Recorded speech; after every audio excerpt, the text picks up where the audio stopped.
No mistake from the Frenchman. God, should have been the man. Yes, sir. First class flights on the Delta.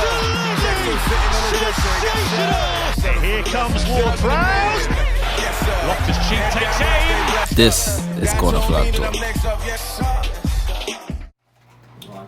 Hey guys, it's your boy John. It's your boy Virgil.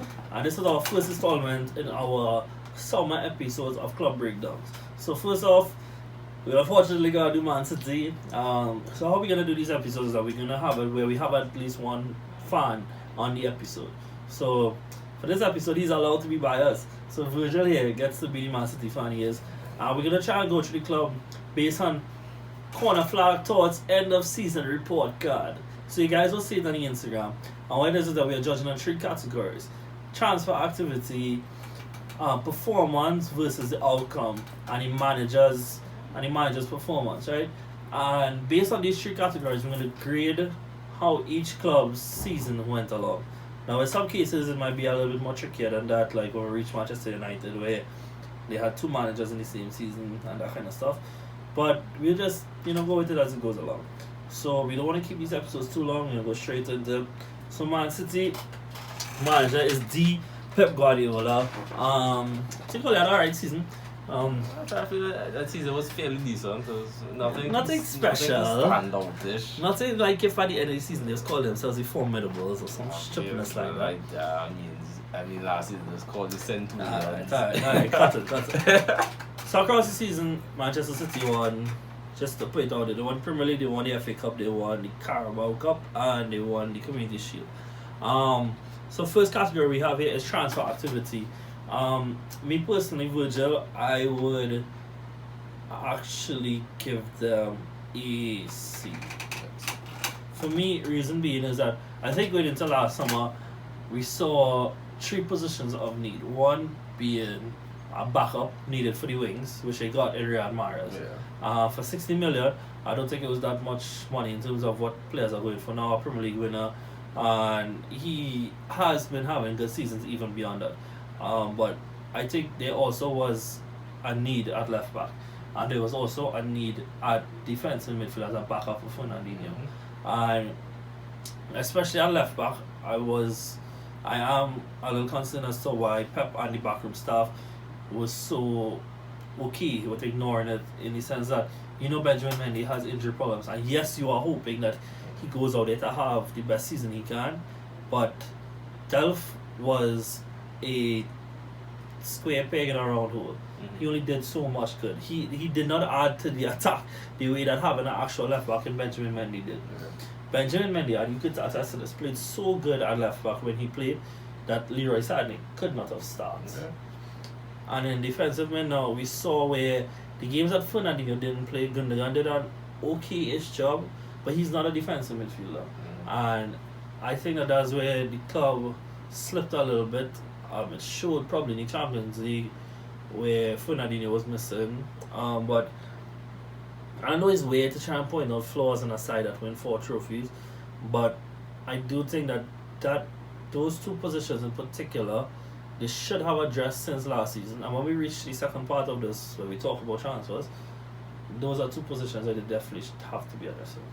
If I have to rate the transfer activity that I'll give it a C, but I'll give it like a low C, because it's just based on feeding into the media, and not only feeding into media, we don't know much behind the scenes. Is that Jorginho was seen as a sure done deal. Yeah. They didn't cater for anything like this. Like, this is the target we're going on for, and it was known that once we wrap up signing Jorginho, we will go on and then address the other areas.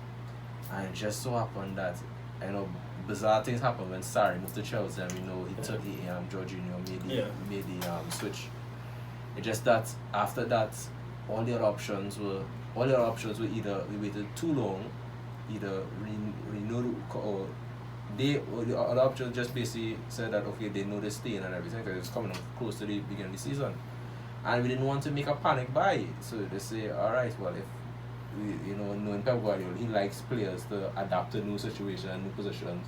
So that what he wanted to do with Gundogan. Look at the left And he back. wants Stones power. Yeah, and now he tried. He's like, okay, we have this. You know, we want to push a young centre back in and try and push Stones there, but all those things were is like little headaches that he had to deal with, and those were like, and look at the left back situation. We kind of got a get out of jail card in the former Zinchenko, because you know, knowing that we didn't have a natural left back when Mendy was injured the season before. We had to go through Delph, and then through in Delph from the beginning. Delph had started the season poor. Yeah. So Zinchenko had to step up, and Zinchenko did not start the season in the strongest way possible, Yeah. but just coming on to it. And he had those little mistakes of, you know, playing of doing the defensive job, but coming on to it, and he kind And of people forget that there were parts of the season where Laporte wasn't playing left back because of the poor performance of the alternatives. yeah, in big games like notably one against Liverpool is Laporte that had to fill in. Yeah. And you Laporte or Danilo had to go there, but then it's just that all that leading to more issues that, you know, could have and should have been resolved In the window. much earlier. Yeah. Alright, cool. So I see fit. Yeah, See I my see. Next category would be the expectations versus outcomes. Why do you think we go lead version? But the expectations of, you know, everybody, you know, the expectations would be a lot different looking at media, fans, and club itself. The media, in the eyes of the media, they always saw Man City as, you know, the quadruple of winning everything. Whereas the club, Pep Guardiola, he would always insist that, you know, knowing how grueling the Premier League fixtures are, knowing the tough opposition we have to play, and seeing our fixtures coming down where we had a lot of big teams back to back.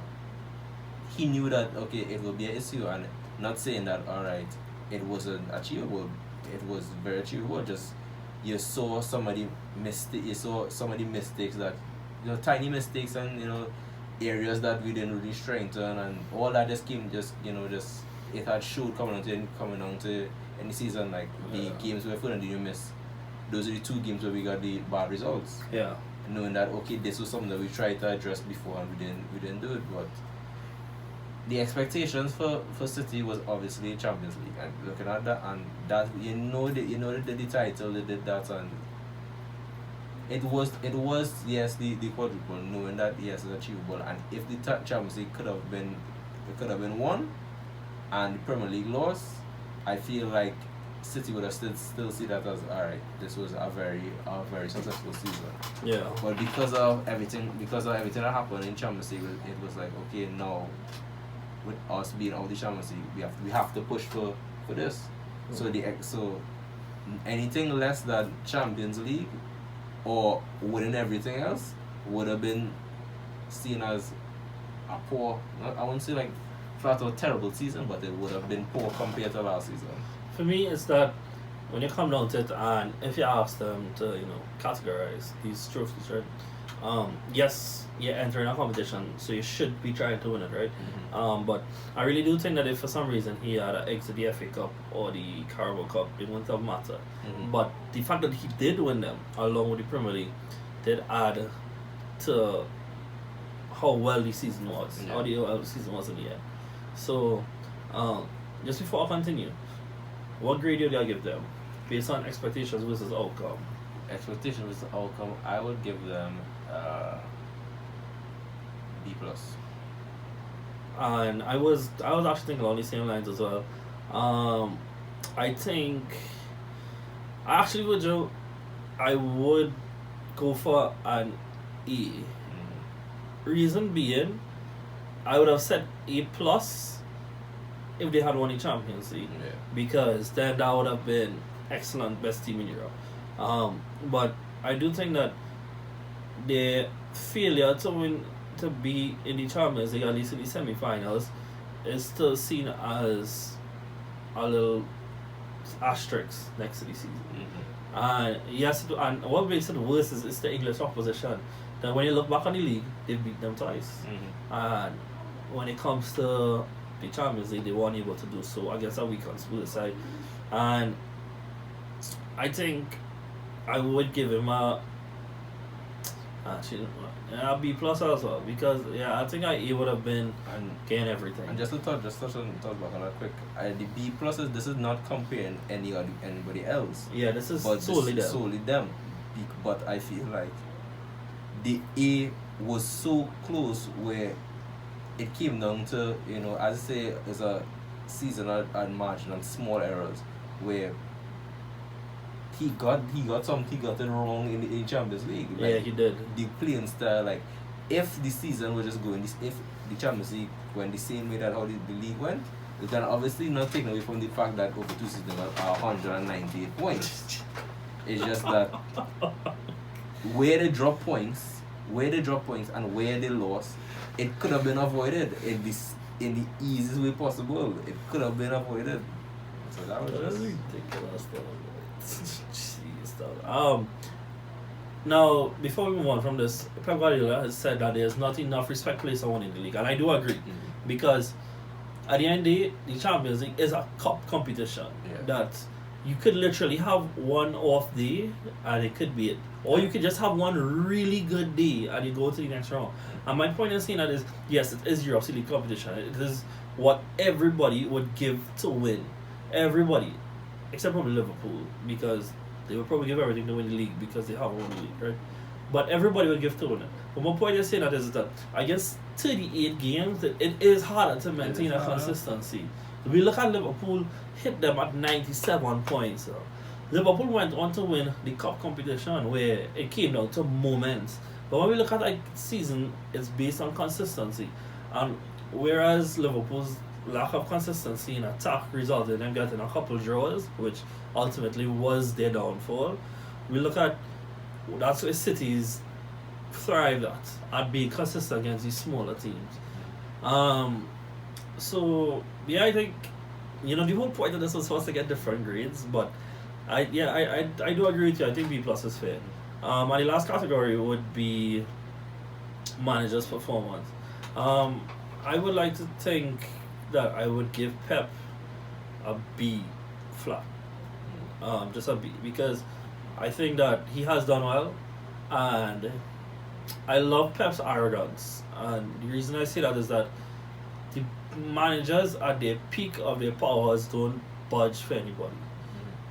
They know their playing style, they know how they want to play, and they bend other teams to play at their will. And we saw peak Pep do that with Barcelona. However, he has adjusted his style of play to the Premier League to adjust it such that he keeps the fundamental characteristics of his style of play, but adjusted it so that he can thrive in the Premier League in a much more faster paced league, in a much more rougher league. But I do think that there is some failure from him in terms of lack of incorporating Leroy Sané a little bit more, especially the wonderful season he led last year. Part of a manager's job is to build players up. And almost every time Leroy had come on, he looked broken down. And you're bringing him on in situations where you are literally asking him to make an effort. Another downfall for me was not starting Kevin De Bruyne in the Champions League first leg. And even so, if you were so scared about the injury, fine. But the reason you put him on the bench is that he has the capacity to have some role in it, Virgil. And he only brought on Sané and De Bruyne in the last 5 minutes.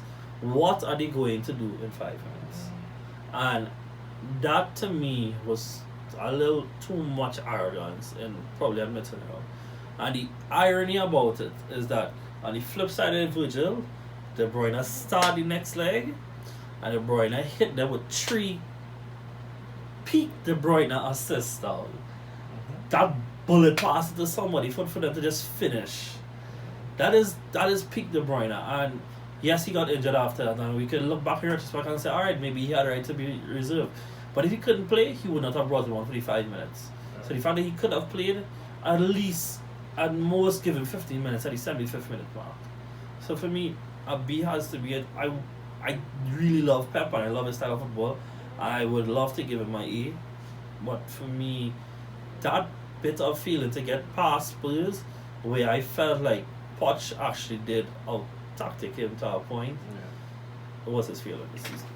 I would have given my A, but I seem because looking at Charlie League and everything, looking at the managers, obviously your manager might not get it right all the time, but it's how he adapt to situations, adapt to bad situations, and also motivating players. But what brought down his rating for me, I'll see that it had in sense not just Champions League alone, but in big games that had a lot of weight behind it, he tend to overcomplicate it. Right. He tend to make these big bold changes, that would lead to the players would be unfamiliar with and not just say they're unfamiliar, just like they are accustomed playing a certain style throughout the season. It works. Mm-hmm. But he might see, he want to, try something new when it's not needed. It is not really needed. Yeah. But but looking at all the positives, looking at the manager, it's a lot of moments where we had bad spells, and it's up to him to, find the in-game changes, motivate these players, and just how he improved players through the season to reach the level that they reach.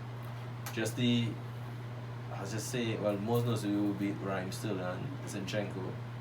As him, incorporating the youth in Phil Foden, giving Phil Foden the starts and performs against Spurs in the league.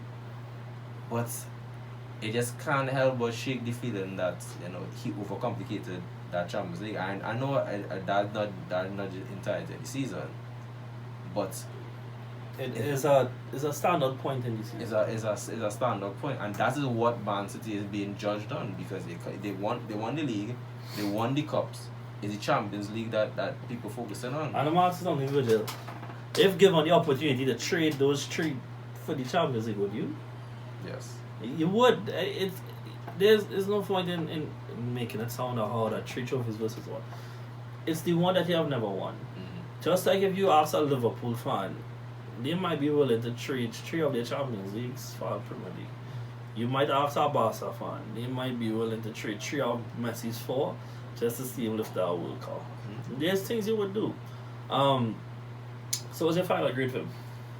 I'll give him B+. Cause the A, I want to give him the A, but in moments he tends to overcomplicate it, and